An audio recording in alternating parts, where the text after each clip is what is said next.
So Wayne Rooney comes in with the Birmingham bandwagon and adds a bit of, I guess, attention on the game, and maybe for once at home the attention will be more on the opposition dugout than yours. Yeah, well, I think we've had plenty of attention already. I think people are interested in the story and the change here and what's gone on and all that stuff, and probably a lot of people desperate to see it not work as well.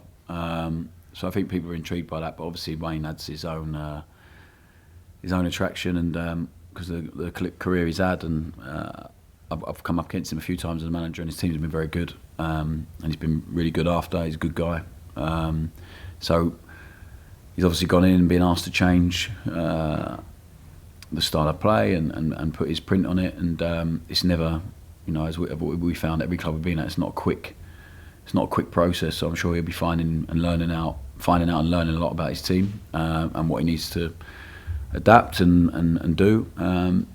So it will be a difficult game for sure, as every game in this league is. But we have a really good chance to make it a really good week for us, and we have to seize that opportunity, I think. How much of that will depend on who's fit and who's raring to go? Because obviously we had a good chat Wednesday night about why you made changes and the issues and niggles. How are you looking at the weekend? Yeah, pretty good, I think. We have to take into account all the travelling, some tired bodies and some tired minds. So mentally and physically, we have to get them as ready as we possibly can. I think we've had a good balance between work and recovery over the last couple of days. So I'm sure there'll be changes, but we need to bring a lot of energy onto the pitch. So we had to make changes this week at some point to make sure we can do that. And I'm confident whatever team we put out, we will approach it in the right way and have the right energy to win the game, to try and win the game. You got my brain thinking when you said some people look at you and don't want you to do well, and it might be you or anybody else. It's a very English thing to, somebody sticks their head above the parapet and says, I'm going to do this. They also almost were waiting for you to fail. What do you think that is? Is that a football thing, or do you think it's just because you're prepared to stand on a principle and live by it, and people sort of knock you down, whereas in America you'd probably be celebrated for being like that? Yeah, it's really interesting. I think, like, you must have felt that then. Yeah, I don't know how or why, but I seem to be really divisive, and now we're at a club that is a really big club, especially at this level, and a club that is expected to get back to the Premier League very quickly, and people that probably feel that we don't deserve this opportunity, or this style of play won't work, or isn't, or we haven't won anything yet. So I'm really aware of that. But I'm really proud of the work we've done, and really proud that we are here because of the belief that we have and the work that we do and how hard we work, and we're all in with it. So there is no right or wrong way to play in football. I really believe in something, but it doesn't mean I don't have respect for teams that play in a completely different way. But there is a way of doing things that we really believe in, that I would have loved to have been a part of when I played football, and you only learn from your experiences, really. So we do what we do it to the best of our ability, we really believe in it, but it does go against a lot of British traditions when it comes to football, which is like roll your sleeves up and fight, put the ball in a certain area and pick up second balls and win from there, and I just don't see football in that way, or I didn't enjoy playing it in that way. So you take bits from everyone and everything, and you can only do what you believe in or what is authentic to you, and it's what we do. It's really, there's nothing else to it, and I think it can maybe be deemed as arrogant or naive or whatever it is, but I couldn't do a job, or I couldn't do something that I didn't believe in, or I didn't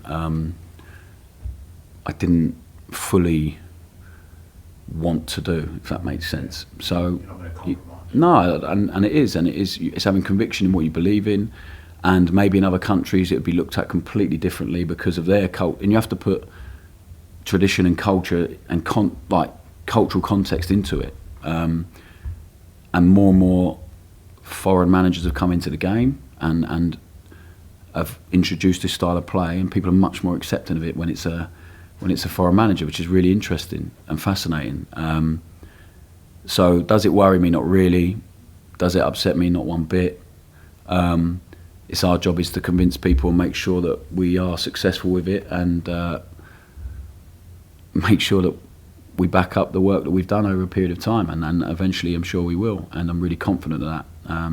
But yeah, it is so interesting that people make their mind up about you as a person, or based on what you wear on the sideline, or how your team play, because it's really, it does fascinate me, that side of the game, and the perception and reality are often very, very different. Change your surname by default to Martinez. More chance of being Spanish. Still be disliked, maybe not as much. Interestingly, the reason I was interested in that is because when I look at things we've said recently about not doing enough in the final third, maybe not getting on the end of things, some people view that as, well, the players aren't prepared to hit the ball through channels or do stuff because they've been told not to, so they sort of put that back on you, like you don't want to pass the ball forward, you want to keep possession on the halfway line. And I would say, I'm presuming, to get the best out of Sulemana and Alcaraz, you're quite prepared you want the ball forward early. Yeah, so like it's again, it's a really lazy assumption that we don't pass forward. We pass the ball a lot, so not every ball's pass is going to go forward, but I think we had the most touches in the opposition penalty box in the league. I think we had the most final third entries, the second or third most shots in the league. So it's really interesting when people see that. The fact that we choose to make some passes before, and there'll be moments where we play 2 or 3 passes, there'll be moments where we play 30 or 40 passes. But the players have an understanding of why we're doing what we're doing. But there are moments when the rhythm of the game needs to change. And against Leeds we did it brilliantly. Against Rotherham for the first half we did it brilliantly. Against Hull at times, it was like a counter-attack when we played through them. It was great. We attacked with pace. And then, unfortunately, what you see sometimes is we go 2-1 down and they put 10 men behind the ball, play really deep, and that's not easy to play against, whatever team you are playing with and whatever players you have. So we need to stop putting ourselves in that situation, because, and we've spoke about it a lot with the group, the mentality to really be the guy to go and make a difference. And also they're growing in understanding, and when you play in a team that dominates the ball, sometimes you don't want to be the guy to give the ball away or to risk the ball, but there has to be an element of risk, of course there does, and there has to be an element of freedom within the structure. We choose to put people in a position we feel they can be most effective. I think with working with Kyle, we found a way to really utilise Kyle Walker-Peters' huge amount of quality recently. That will change again as the season goes on in different games, but we're learning about them. They're part of the process, they understand what they're doing. And the rest will come. It was a lazy assumption we got thrown at us all through our time at Swansea, and we scored the 4th most goals last year. So that wasn't the problem. And I'm convinced by the end of this season we'll be up there amongst the top scorers as well, because of the quality that we possess. But it's our job you can't have it all at once. To build understanding, to build a structure and a way to do things is it's not easy. Otherwise you jump from one thing to the other without getting anything right, and you're just constantly fixing what's broken. We had a bad period of 4 games. We've really focused on something that's helped us now not be beaten in 5 games and be on a nice run. So then it's about building on that and building the foundations, and the rest will come. And that's the process. And we'll see. We need to create more than we did on Wednesday night, but we had a lot of changes in the team. The situation in the game changed quite quickly. So I've got no worries about that. That will come. Just a final question from me. Off the back of that, we've spoken about trying to killing sides off better, getting the lead, and then not sitting on it, which has frustrated you, protecting it. So is that purely a psychological thing? Is it players need to be braver with wide men staying up high and wide and so on? What is it? What are you trying to do to stop that, to make them be braver? It's to make the players understand that I would rather we carried on playing at 1-0 up and made a mistake and conceded a goal, rather than do what we did the other night, which is stop playing and concede. So, because that is always going to be on me, it's not the players. And again, that will probably be seen as a really naive comment, but well, no, let's explain. We are at our best. If you sit back, we are at our best. More likely to score against anyone. But it's human nature to want to protect something, and it's why we score a lot of late goals recently, because when the team goes in front or Hull equalise, they want to protect something. They've got something they now want to protect, and the mentality changes. So, yeah, we need to work on that. But I do understand it. I understand it because the experiences the players have had recently, but they are growing all the time, and the spirit they have now. The late goals are not a coincidence because of the amount they wear teams down, the belief they have, the fitness they have, the athleticism we possess, the people that can come off the bench and help us. So all of that, you put all that together. I'm really happy with how the team's growing and where it's going, and we just have to keep this run going. Like, it's my job to be really demanding and relentless with him. So I'm still annoyed about the Rotherham game. I'm still annoyed that we went 2-1. I'm still annoyed that we went 2-1 down on Wednesday night. But I'm also really grateful and proud of the players at what they've done after a really tough period to come through the last 5 games that we have. Is no easy task in this division, and we have a chance to make it 6 games tomorrow, and to make it 7 points in a week, another 3-game week. Before the break we did that, and all of a sudden you're sitting in a really nice position, and hopefully people are starting to believe and enjoy what they're seeing. So I think we're in a good place. Thank you. Okay, Alfie. Thanks, Jordan. Russell. Whenever I come to a press conference, I always put out some kind of post just asking for people's questions and fans' questions. And the most common one this week is something you've already answered, but why don't you play your best team every single week? I'm sure that you'd love to, wouldn't you? Yeah. And like, the best team changes for different games, doesn't it? So we have a squad of players, not just 11 players that are going to have to be on the pitch every single week. And my job is to try and keep everyone motivated, to keep them happy, especially the players that aren't playing. So every week you have 10 or 11 disappointed players, and players that feel they should be starting every game at this level for sure, and can be playing at the level above. So it's a really interesting challenge. Injuries, you see the players every day, their energy, you have discussions with the players. We couldn't play the consistency in the team and the selection has helped us for sure. If you need to make 1 change or 2 changes here or there, 5 is a lot, so I understand it, but 3 or 4 were enforced and the players understood why. So it makes it tough. So that's why I'm even more pleased we went to Preston and dug in, and we got a point in the end. And actually the performance on the whole was pretty good. We should create more than we do, but we had a lot of control. We just shouldn't put ourselves in a position to be behind at any point. And most of their threat came from set pieces, I said, and they're a good organised team. They're above us in the league at the moment. So it's not an easy game at all, off the back of an away trip before it. So you want a consistent selection, of course, but you also want people pushing those guys that are in the team and really seizing an opportunity when they get it. And as I said, some people really did, and some people will be frustrated with what they produced and might have to wait again for another opportunity. So it's never simple. It's never like, this is starting 11. And I played in teams where there was a really set hierarchy in the group, and short term it was fine, and long term it was a disaster because there was no competition. It wasn't healthy. There was no edge. People knew they weren't going to play regardless of what they did. And the best teams I played in, 1 week you could be on the bench, the next week you could be starting, the next week maybe not in the squad, but you got spoken to, you understood, and everyone was really clear and everyone supported each other. And it's the environment we need to create here. So we've had a consistent selection. The first time it really changed on Wednesday, and we came through it fine. And some guys really staked a claim for their place in the team. So I'm cool with that. But I do understand it. I get it, of course. But there's so much more than just he's a good player. We'll play him. It's about feeling, and it's about watching the opposition and understanding what that game requires, I think. Something else that comes up a lot is about mentality, and very similar to what you just spoke about Adam, really. I suppose we have seen those 15, 20-minute periods of collapse where it ended up costing you points, but at the same time we've seen a different side of mentality with 5 or 6 late goals that have won you points, and I suppose it's trying to balance those two. Yeah. I think we've had, the more games we've played together, the lads have probably had longer periods of dominance the longer the season goes on.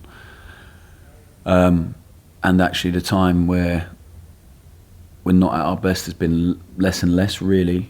I think they understand why. Like, you never have 90 minutes of 100 minutes or whatever it is of complete. It's impossible. In the Championship, you're going to have moments where you have to suffer, and you have tough moments, and you have to dig in together. And whatever style of play you play, fighting and running and tackling and defending, being brave, they are part of any way you play if you're going to be successful. So it's not like, we're a nice team, we're going to dominate the ball, so you don't need to do that. In fact, more than ever, you need to do that when the moments come. And recently they've done it really well, the guys, from where we were to where we are now. And there's been a big focus on that.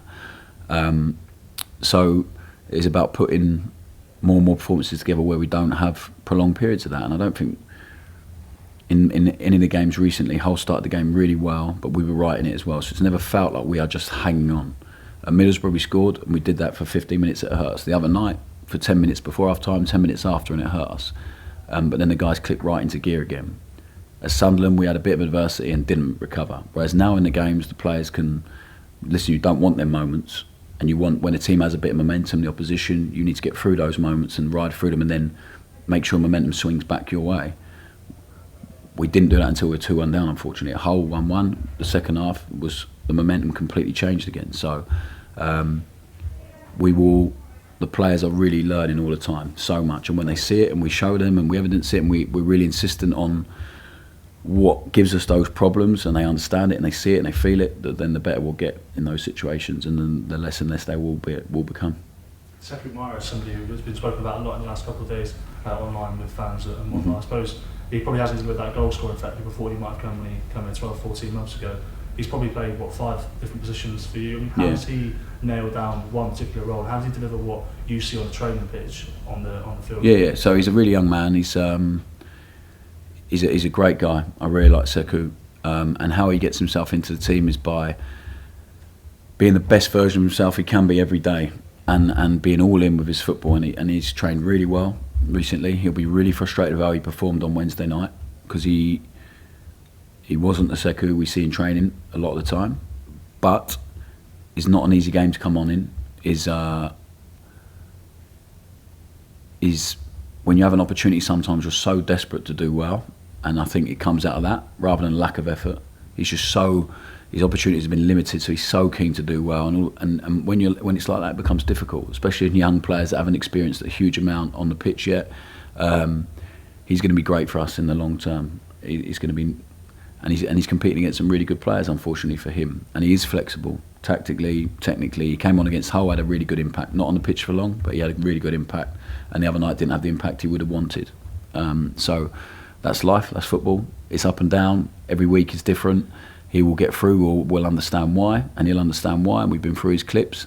And he has another opportunity at some point, I'm sure, to get on the pitch and show what he can do, because he has really, really great potential, and the more he understands what we want from him, whatever position he plays, the more he understands the demands on him in training, the better he will become. Just finally for me, if I may, somebody else who's probably battling for minutes and perhaps knows they won't get too many over the season is James Bree.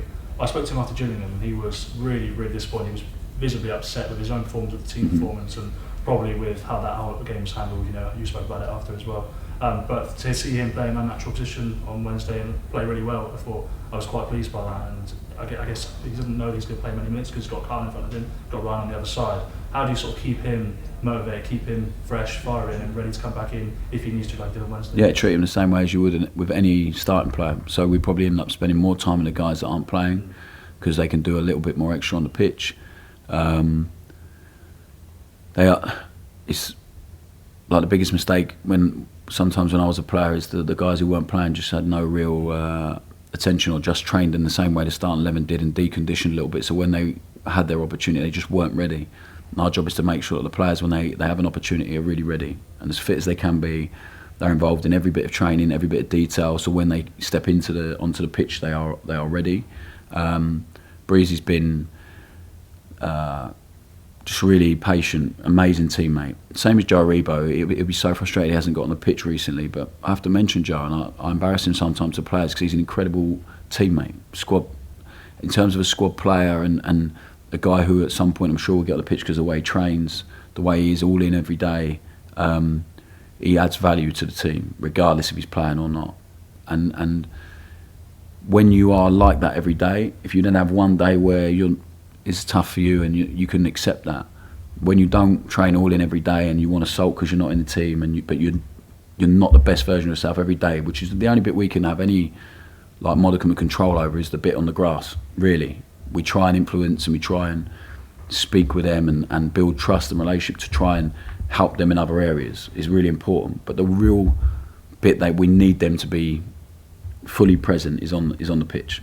And if you are not there every day, you can't come into the team like Breezy did and play as well as you did. You just can't. And Joe's the same. Ryan Fraser's the same. When he was frustrated coming out of the team a little bit, trains like a beast. Everything.